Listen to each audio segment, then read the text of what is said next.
Sa litanya ni San Jose, bakit nga ba tinatawag siyang pinagpalang anak ni David? Ang pangako ng Diyos kay Abraham ay nagkaroon po ng katuparan kay Haring David at sa paraan na hindi pa nagaganap noon sa kasaysayan. Ang isang Hudyo ay naniniwala na kapag tumalikod siya sa Panginoon, mawawalang bisa para sa kanya ang pangako. Magtatapos na ito. Subalit si David ay tumanggap ng higit na katangi-tanging pangako. Doon sa Salmo 89, sinasabi na kapag tumalikod ang mga kaanak ni David sa tipan, manunumbalik pa din ito, mananatili pa din ito, matapos na sila ay ituwid at itama ng Diyos. Ang pangako ng Diyos sa kanila ay hindi kailanman mababali.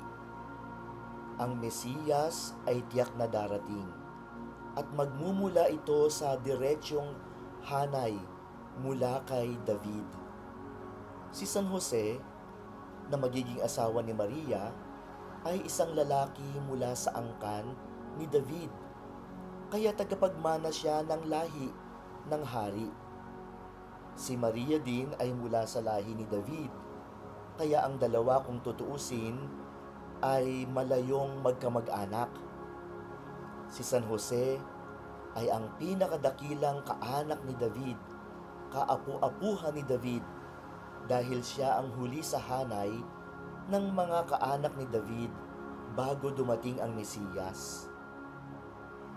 Bagamat si Jesus na ating Panginoon ay hindi anak sa laman ni San Jose, si San Jose ang nagbigay ng tahanan sa anak ng mahal na Birheng Maria, sa anak ng Diyos na nagkatawang tao, upang magkaroon ng katuparan at maging malinaw na ang Mesiyas na ipinangako ay mula nga sa angkan ni David. Si Jesus ay tunay na anak ni David dahil sa katauhan ni San Jose, kung saang pamilya siya ay napabilang.